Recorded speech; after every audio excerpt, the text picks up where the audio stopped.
Rain pelted the jagged metal roof of the abandoned wing, each drop echoing like a whisper in the empty corridors. Outside cell 17, the K-9 Rex, a hulking German shepherd with eyes that had seen too much, let out a low, drawn-out howl.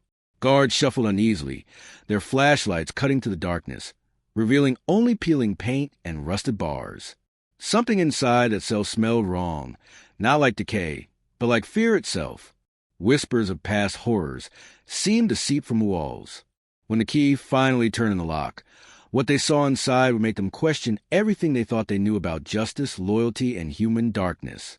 The storm hadn't let up since dawn.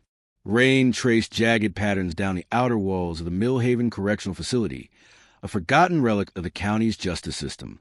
The old brick structure sagged under decades of neglect, its corridors narrow, damp, and suffocating. Inside, fluorescent lights flickered sporadically, buzzing like distant insects, casting long shadows that seemed to move on their own. Rex padded silently beside Officer Daniel Crow, his massive paws soundless on the wet concrete. Daniel's grip on the leash was tight, knuckles white, but his instincts told him not to force the dog. Rex had been with him for 7 years, seen more darkness than most humans could stomach, and tonight he was restless, eyes fixed on cell 17 as if it were a living thing. "You sure about this, Crow?"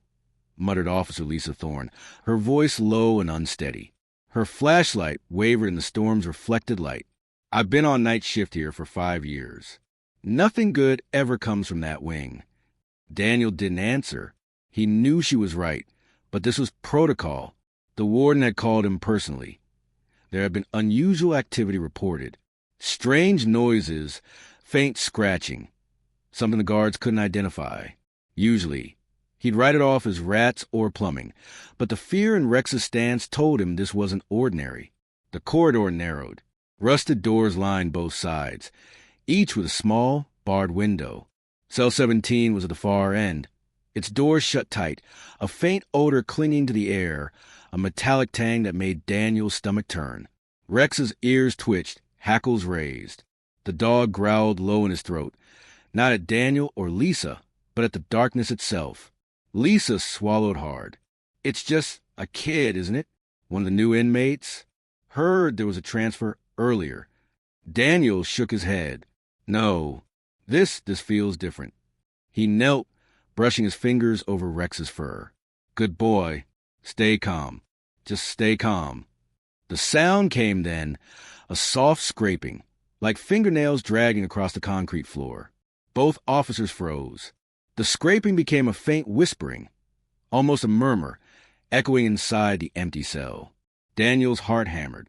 He had walked into dangerous wings before, faced violent inmates and desperate criminals, but nothing made the hair on the back of his neck rise like this. He motioned for Lisa to stand back. "Rex, check it." The dog advanced slowly, nose low, sniffing the air. The scraping stopped. Then came a whimper, a sound so human, so raw. It made Daniel's chest tighten. Rex barked sharply, then backed up, hackles bristling. "What the hell is that?" Lisa whispered, gripping her flashlight like a weapon. Daniel stepped forward, key in hand. The lock clicked open with a reluctant groan. He swung the door, expecting an empty cell or a scared kid, maybe some prank pulled by desperate inmates. Inside, the room was dark, damp, and cold, lit only by the occasional flash of lightning that crawled to the barred window. But the sight that greeted him made his stomach drop. A figure crouched in the far corner, swaying, hands covered in something dark.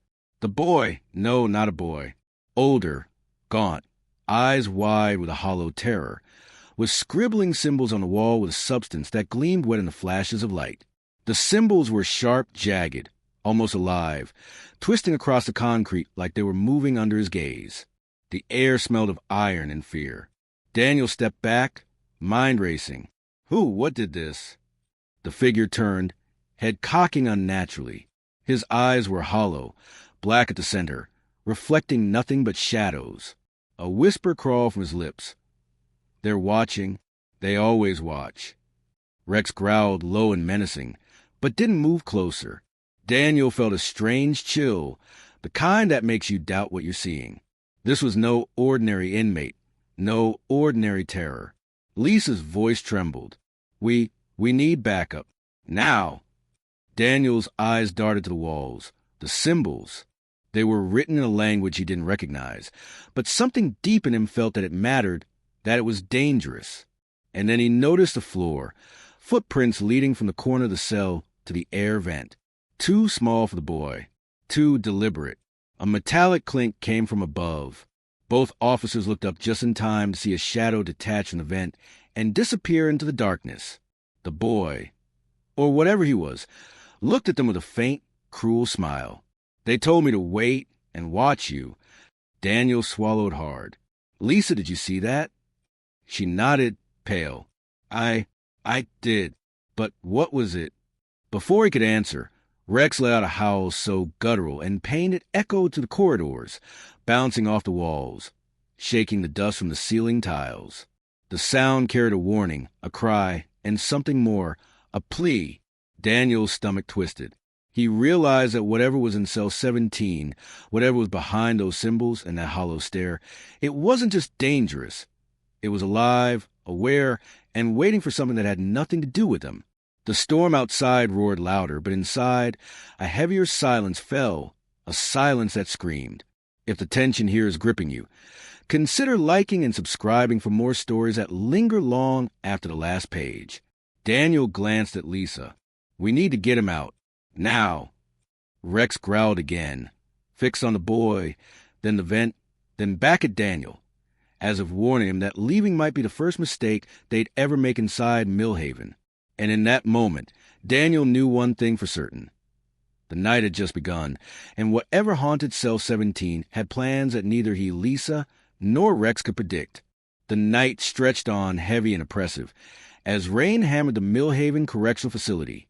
Daniel and Lisa backed out of Cell 17, dragging the boy, or whatever he was, toward the isolation block.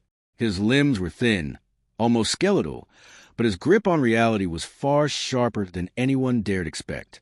His eyes, black and hollow, darted constantly toward the vents, the corners, the ceiling. Rex stayed at the boy's side, growling low, ears pinned, yet strangely protective. Daniel had never seen the dog act like this, not even during riots or inmate fights.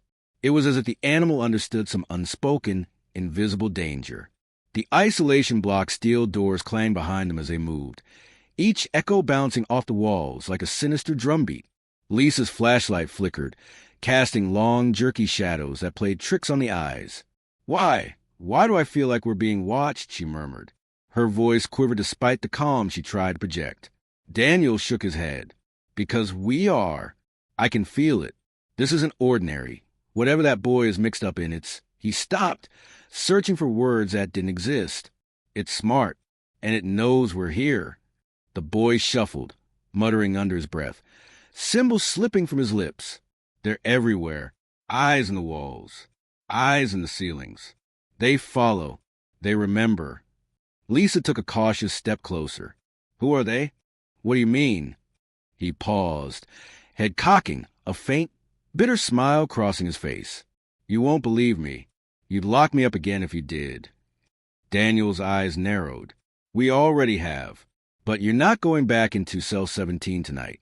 Not while I'm breathing. The boy's gaze dropped to the floor, tracing patterns with his fingers. He whispered something almost inaudible, yet Daniel felt it reverberate in the back of his skull. The walls of secrets that are hungry. Lisa's hands shook. Daniel, did you hear that? That's not normal. That's insane. Daniel didn't answer. His gut twisted, a mix of fear and fascination. He had spent years enforcing order, controlling chaos. But here chaos had already won, and it wasn't human. They reached the small isolation cell that had been prepared for high-risk transfers. Daniel unlocked the door. The boy stepped inside, pausing at the threshold. For the first time, he didn't mutter or twitch nervously. His black eyes scanned Daniel and Lisa with almost surgical precision. They're coming. Soon. Rex growled at the vents again. The sound was low, warning, but it carried a strange resonance, like a pulse. Daniel shivered. I think we need to check the vents. Now. Lisa's face paled. Are you crazy? That's where whatever is in there. I don't care. Rex is right. Something's moving up there. Daniel climbed onto a stool, shining his flashlight into the air vent above. Shadows shifted.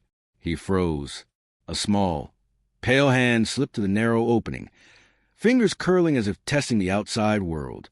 And then it pulled back. Lisa gasped, "Oh my God!" Rex barked violently, leaping toward the vent. Daniel restrained him. "Wait! Watch!"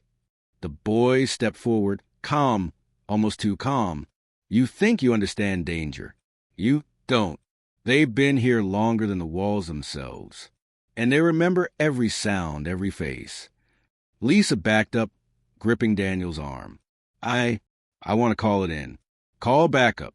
We need more people." "We can't." Daniel interrupted. "No. If we bring more people now, it'll spread. Whoever or whatever is up there, it watches. It learns. We're small enough to handle this quietly. But if they multiply..." A metallic scraping echoed from cell 17 again. Not just one scrape, but dozens like fingernails or claws raking the walls. Daniel's pulse spiked. "That's it. That's our cue.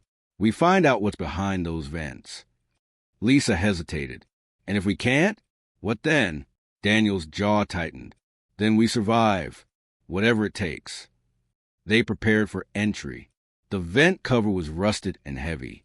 Daniel pried it off while Rex stayed alert, growling at the shadowed ceiling. Inside, the tunnel was dark, narrow, suffocating. Daniel crawled forward first, flashlight cutting through decades of dust and grime. Lisa followed, her breath shallow.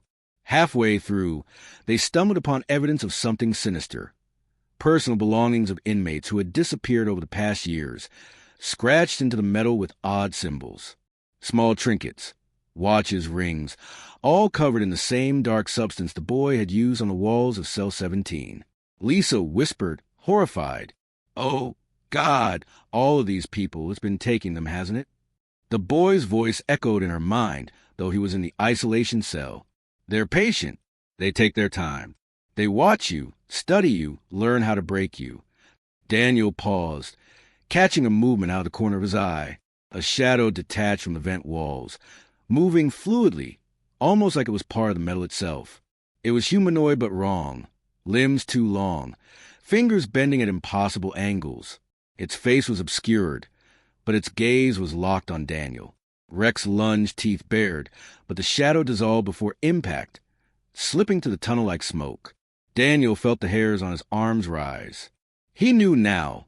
This was no ordinary haunting. This was intelligence. Predatory, cruel intelligence. Suddenly, Lisa froze. Daniel looked. Ahead in the tunnel, symbols glowed faintly, as if etched with some phosphorescent blood. Daniel's breath caught. He recognized one, the same pattern the boy had drawn in cell 17. It pulsed slowly, rhythmically, like a heartbeat. The boy's whispered words returned to Daniel, chilling his blood. "They're patient, but I've been waiting too. Waiting for someone like you." Daniel realized, with a knot twisting in his gut, that the boy wasn't just a victim. He had been groomed, shaped, taught by whatever was in the vents. And now he was the key. Rex growled again, more insistent than before, his hackles raised, staring not at the shadows, but at the boy's isolation cell. Daniel understood. The boy had led them here. But to what? And then it hit him, the first betrayal. The boy's gaze, hollow and calculating, lingered not on Daniel, not on Lisa, but directly on Rex. Daniel whispered, horrified, "No, it can't be." The air shifted. Something moved in the vents above, faster now. The scraping was no longer just nails. It was coordinated, deliberate, almost like a signal. And in that instant, Daniel knew they were no longer in control. Lisa's voice shook. "Daniel, we can't." But before she could finish, the tunnel around them vibrated with a low hum, a sound that resonated in their chests, deep and suffocating. The lights from their flashlights flickered and died. Total darkness swallowed them. Rex barked, but his voice was swallowed too. And in that darkness, Daniel understood a horrifying truth. Someone or something was waiting for them, and the boy had delivered them straight into its grasp. Darkness swallowed everything. Daniel's hands fumbled in the tunnel, trying to locate Rex, trying to reach Lisa. The boy's hollow eyes flickered in his mind's memory, a ghostly beacon in the pitch-black tunnel. The low hum persisted, vibrating in his chest, reverberating through the concrete and steel of Millhaven. Daniel, Rex. Lisa's voice was distant, echoing unnaturally, as if carried by the shadows themselves. Panic clawed at him, but he forced himself to breathe, to think. There was a method to the madness, a pattern behind the chaos, and he had to find it before it consumed him. A movement above drew his gaze.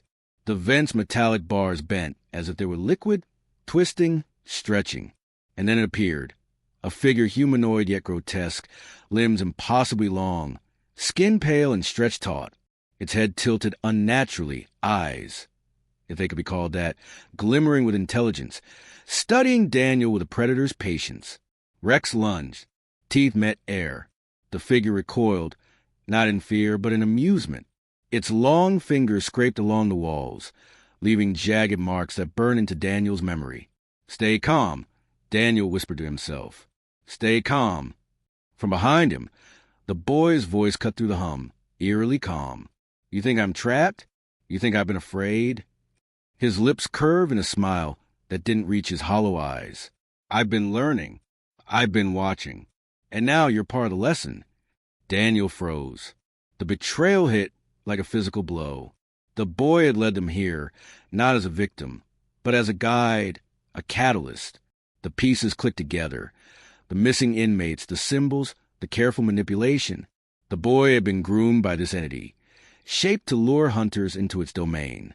Lisa screamed from somewhere above, but the sound felt miles away.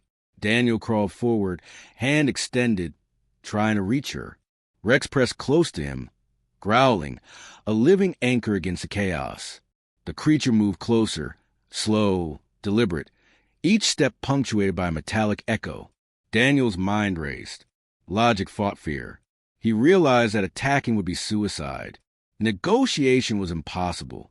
There was only one way: understanding. "Who are you?" he demanded, voice cracking. "What do you want?" The boy answered, voice cold, unwavering. "They want the same thing I do. Control, observation, perfection. And now you are part of it." The figure lunged, not at Daniel, but at the wall, pressing its long fingers against the symbols etched there. The symbols pulsed, glowing faintly, and the air vibrated with a sickly hum. The figure's face turned toward Daniel, almost inquisitive, as if assessing him.